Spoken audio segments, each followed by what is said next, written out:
Hey, this is Rob Anspach, and welcome to another edition of E-Heroes. Now, I brought a special guest on, and I know you're probably saying, "Oh, Rob, all your guests are special." Well, this one is going to help you break some of these mental mental problems that you're experiencing, and the anxieties, and maybe you look at society today and you say, "Oh my God, I don't know. I think I need a mental health day."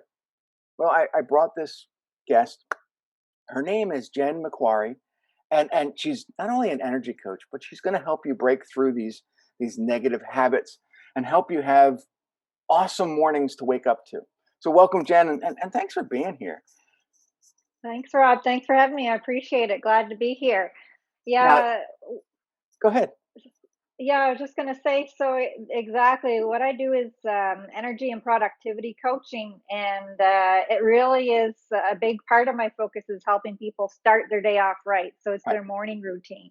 So that's kind of the first thing that I help people focus on because if you're giving yourself a little bit of extra time in the morning to get up early, a little bit of exercise, I always recommend some practicing some gratitude, journaling, or meditation.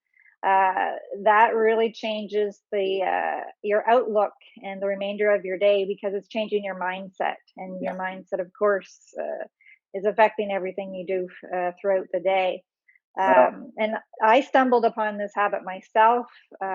Probably it was about 8 years ago, and I was a busy mom at the time with two younger kids, and I had a corporate job at the time, and was so busy, and found that I had no extra time in the day for exercise. I wanted to learn how to play guitar. I had no time to practice. I tried doing it evenings and weekends, but I was so tired that I didn't have the energy to do it. So I thought, what can I do, to give myself time in the day and not feel resentful that I don't have any time? So one day I was watching YouTube, and Robin Sharma was on, and he was talking about the 5 a.m. club. And what a great time it was to get up early, have peaceful time to yourself, no interruptions. And I thought, and I had never been an early riser prior to that. And I thought, oh, that sounds kind of crazy. But the more he talked, the more I thought, wow, I'm going to try this. So I did. I set my alarm, got up the next day, went down and exercised because we had a treadmill down in the basement, and then I practiced guitar afterwards. And it felt really good just to actually get done what I had set out to do. So I kept doing it, and eventually it became a habit. And this is before I was into coaching. I was in a corporate environment, and but over time I started gaining more confidence at work. I just felt better. My relationships were getting better. Everything was better because I was no longer angry and resentful at not having any personal time. So that's why when I did get into the coaching industry and I thought back to what is one of the most powerful habits that I've developed that I could help other people and influence them to create, and waking up early and having a morning routine was really what stuck with me. And I've been fortunate that a lot of other people have also really loved creating these routines in their lives, and it's had a big impact on them in so many ways, because it's not just physically, if you're exercising every day, it's also mentally, confidence wise. You could go on and on. It's oh, yeah. incredible. And Mhm.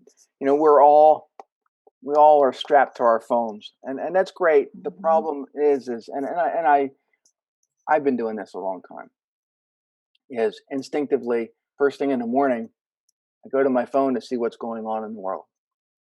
And I think that's the worst thing that you can do. I think that you need to distance yourself from your phone for the first couple hours that you wake up, because all it is negativity. You turn on the Yeah. news, negativity. You go to Facebook, everybody's posting how negative they feel. I can't, I Yeah. can't deal with it. So, I kind of got into this routine of not checking my phone till at least 9 o'clock in the morning. So I'll get up at 6 o'clock. I'll grab my tea, which I drink iced tea constantly. Um, and I go down to my office and I get work done for 3 hours. And then I go to breakfast. And then that is when I check my phone messages, my emails, and whatnot. It kind of gives my brain a way to get the work done that I want to get done. And from 6 to 9 for 3 hours, I get probably more done in a day than most people get done in a month. I mean, we just Yeah. create content like crazy. And then I'll take a long break for breakfast, and I'll come back to it for about an hour. and then I'll run errands and do stuff, and later in the afternoon I'll come back and do maybe a podcast or some more work. But I've learned that the more productive you are in the morning, the less you have to deal with in the afternoon, and I can now work 4 or 5 hours and I'm done. So true. You touched on such a great point. It is incredible how much you can actually get done in those early hours because you actually do have that time to yourself where you're not getting constantly interrupted. Whereas once you get to like 9 a.m. and past that point of the day, you're suddenly being pulled into everybody else's priorities. Yeah, So you all of a sudden all these things you had planned you wanted to get done, they fall to the wayside because you're dealing with all these unexpected things that come up throughout the day, whether it's, your employees or coworkers or your kids or whatever it is, you get pulled away into other things. Whereas if you have that time early in the morning, there's no distractions. You actually get to focus on what you plan to focus on. Plus, your energy and your focus is higher in the early part of the day and diminishes as the day goes on. yeah, So there's so many reasons why it's incredibly powerful. If people just even give yourself an extra 45 minutes to an hour, but 3 hours is amazing. Yeah. yeah. Usually by 9 o'clock at night, I'm tapped out. I don't want to look at computers. I don't Mhm. want to look at paperwork. And I found that the younger generation, especially my kids, they would come to me at 9 o'clock or even 10 o'clock and say, "Hey, Dad, what do you think of this report?" Dude, I'm tired. Come to me in the morning when I can focus on it. That's right. That's And so true. so they would get irritated with me, and I'd have people contacting me, and nine times, that late at night, I'm like, okay, I understand you're in a different time zone, but respect my time. Mm. Yeah, Oh, and it's so true. it's kind of hard though because when you train yourself on certain hours, clients don't sometimes respect that. And yeah, no, you do have to set boundaries though, because you're right. And I'm the same way because I'm so used to now going to bed earlier. Usually same thing around, I'm in bed by 10 and after 9 o'clock, I'm just relaxing. I don't want to be focusing on work or anything that requires too much brain power. I'm tired. But I get up at 5 in the morning. So I, I'm like you, I'm getting a lot done in the early hours. But yeah, that time of night, there's not too much left. And that's one thing. Like I actually have a group where I help people with forming the early morning wake up habit, and a lot of people, that's their biggest struggle is they want to get up at 5 and still stay up till midnight. Well, that's not going to work. You have to start getting up earlier and going to bed earlier too. It's Yeah, unless you're one of those lucky ones that only needs 4 or 5 hours sleep, but a lot of people need 7 or 8. that would be Yeah. me. Yeah, yeah. They Oh, say, wow. you need that for your beauty rest. Well, how much more beauty can I get? I, uh, I usually get about 5 hours sleep a night. That's it.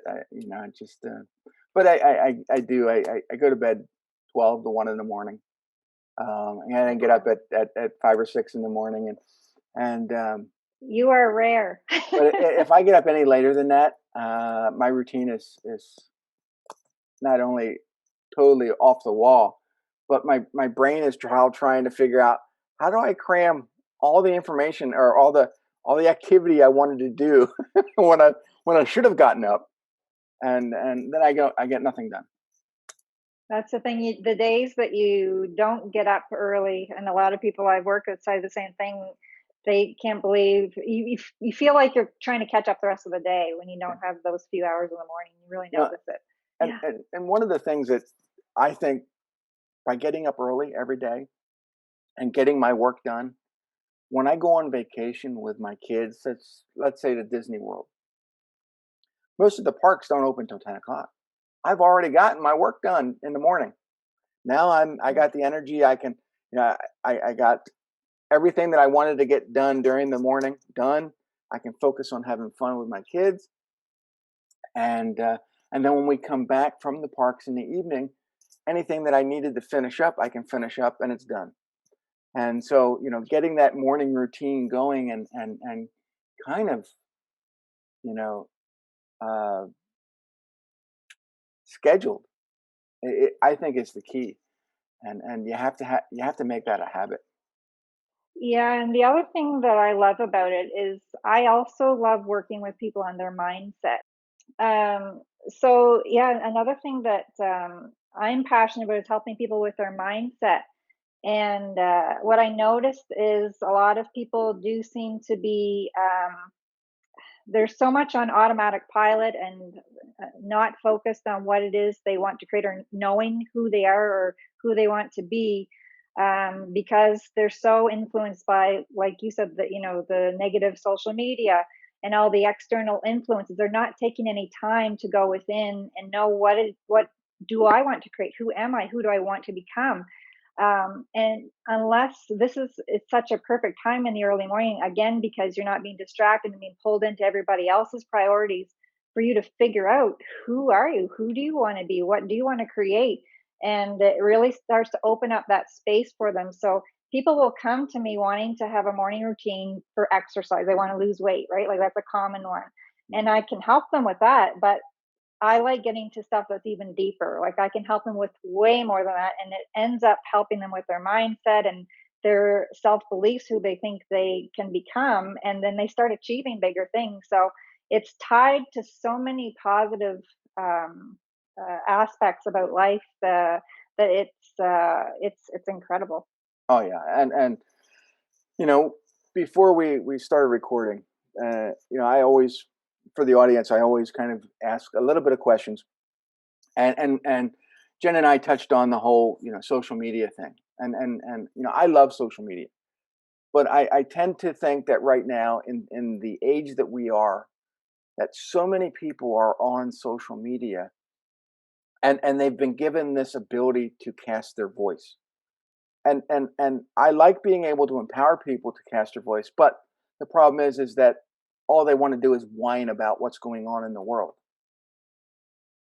That just leads to more negativity. It leads to bad habits, and it leads to destruction, not only in the United States but in Canada and Europe and everywhere. And we Mhm. here in the United States, we witnessed it when people got so triggered they wanted to pull down statues. A statue never hurt anybody, but yet Mhm. that bad habit that you got into by listening to what's on social media, you know, it inflamed your Mhm. feelings, and it caused you to do things that you probably wouldn't have done had you not been listening to social media. Yeah, I'm with you. There's a lot of positive things about social media, but there's also a lot of scary things about it, in the sense that some people are being too influenced by it, and rather than being influenced inwardly by their own convictions, and are being swayed to, like you said, thinking different ways and doing different things than they would do otherwise, and not necessarily good things. So so it's challenging. And I think too, I have a young teenage daughter. I have a young son who's 12, and there's so much comparison too, like which can negatively impact their self-esteem. And you can't they're seeing being exposed to so much and feeling like they have to accomplish so much as well, which can be really destructive emotionally. So it's really finding things that you can control, like for example, a morning routine, giving yourself that extra time in the morning where you're not on your iPhone, consuming negative information or watching TV, or you're just focusing on yourself, positive self-talk, affirmations, meditation, journaling, whatever it is works for you. That's one thing I've learned, is there's not one specific 5-step method you can give for a morning routine, because everybody has some things that work for them. But it's really just giving yourself that time to uh, be focused on, the good things that you already have in your life, gratitude, and what do you want to create next. Yeah. Yeah, and I think that everybody needs to have a digital detox, Yeah. as much as you can. Whether it's an hour a day, whether you take a week off and don't touch your phone or anything else, digital, or maybe you just go to the beach for a week and just take in what the beach has to offer, without constantly checking your phone every 8 seconds. Exactly. Yeah, no, it's a real habit, that's for sure. And but it's powerful if you can actually take some time away from it and, like I said, go inwards and figure out what you really want and what you want to create. Yeah.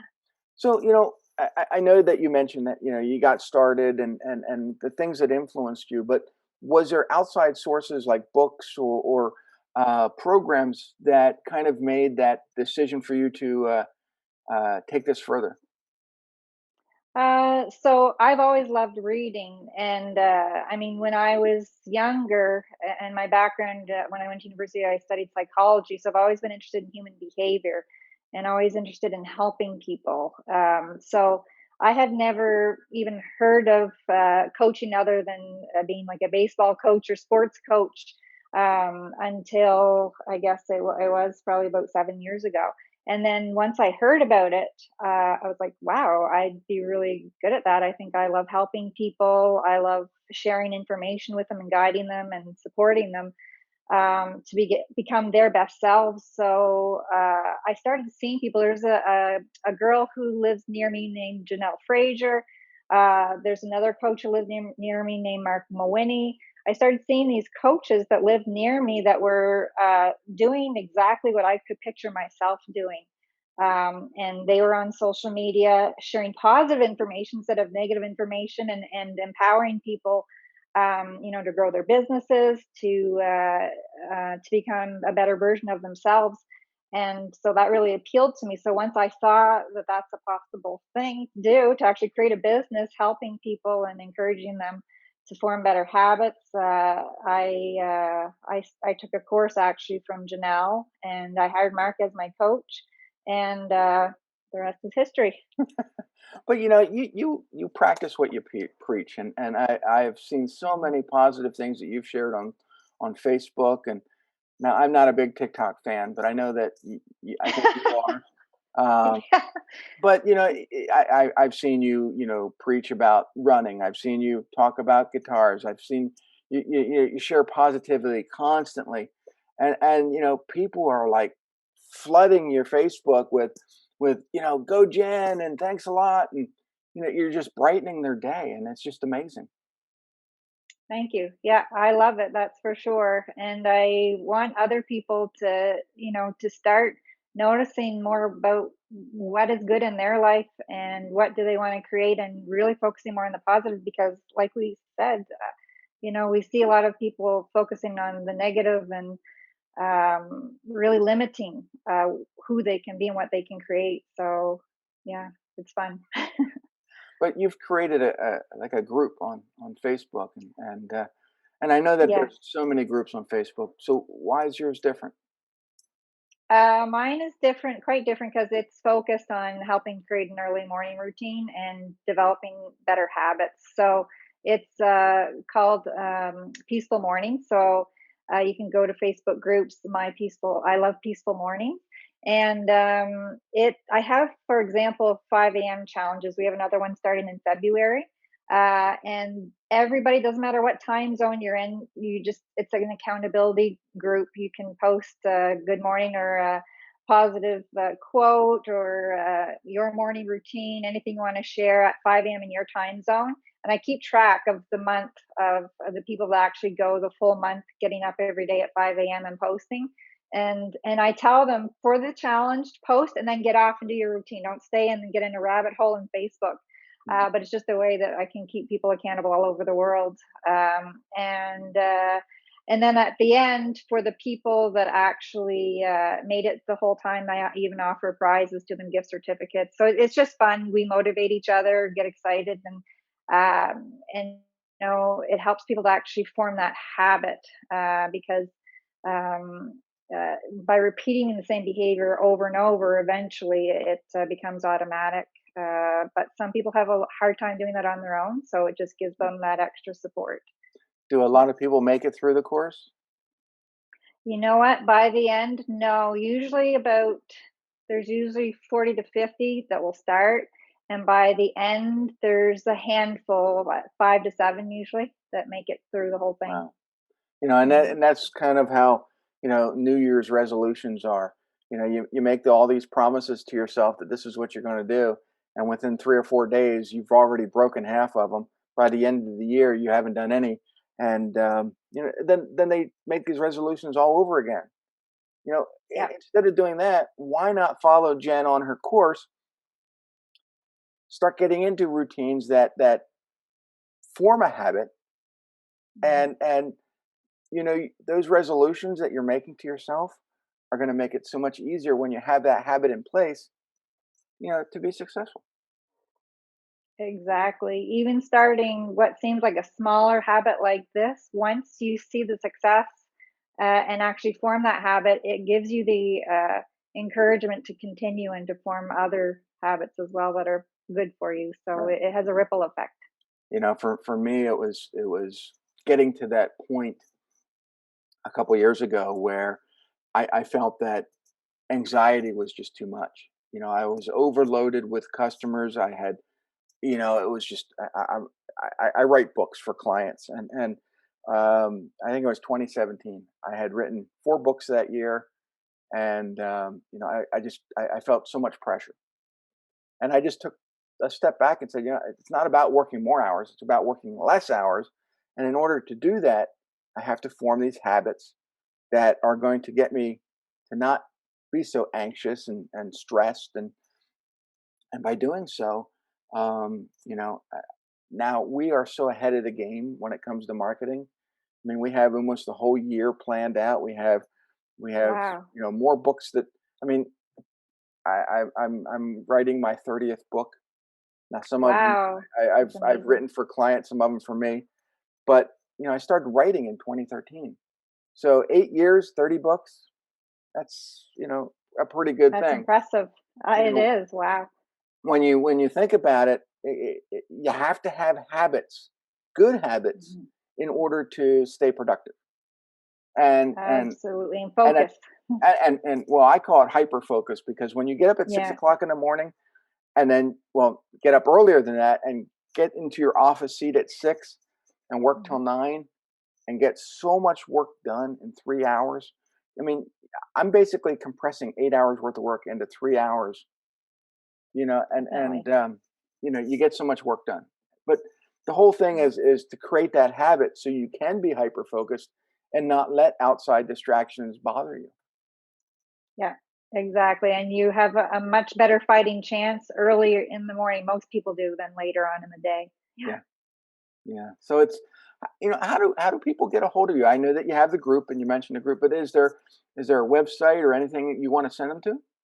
The best place is probably to connect with me on Facebook. Bright Habits Coaching is the name of my page. Hmm. And also on Facebook groups, it's I Love Peaceful Mornings. And those are probably the best ways to connect. I love peaceful mornings. I mean, just that just sounds awesome, right? I mean, it sounds like you're gonna walk into this beautiful place and not get beat over the head with a bat. To me, that's It's the very greatest. welcoming. The people in there are awesome. They're all very supportive and kind. Yeah, I have a couple groups, and I people, they read my posts and they respond and they hire me, and they'll say, "Well, Rob, you are a curmudgeon. You're sarcastic," but that's my superpower. Jen's is helping you dial in who you are and the habit that you want to form. And I this is what's great about, every entrepreneur out there has a unique superpower. Um, and I think you have to capitalize on that. But in order to capitalize on that superpower, you have to get the habit, you know, formed that is going to keep you focused. So please visit Jen, learn these habits, because I want you guys to soar. I want you guys to put on that cape to help others, to be better entrepreneurs, and honestly, you can't do that without a good habit, and a morning habit is going to be the best. Absolutely. Can't wait to see you on there. So, we're all going to rush over. Anybody listening to Woohoo! this, rush over, and go to her groups and groups and pages, and get to know her. And if you're up in Canada and you want to take a run, get your sneakers on and take a run with her. I think she's going to dust you, really, but you know, I've seen some of your It's TikTok nice here in videos. the summertime, lots of beaches Yeah, nearby. I'm in Pennsylvania, and I used to run, and I don't do that much often anymore. Um, I probably should get back into it, but maybe that's a maybe that's a habit for another day. But where I live, I'm like in a valley, so there's just hills both directions, and my wife calls the one hill Heart Attack Hill because she knows one day I'm going to run up it and not come back down. So, but anyway, thanks for you guys for listening, and please visit Jen on her Facebook page and group, and we'll see you guys on the next episode. Thanks, Adios. Rob.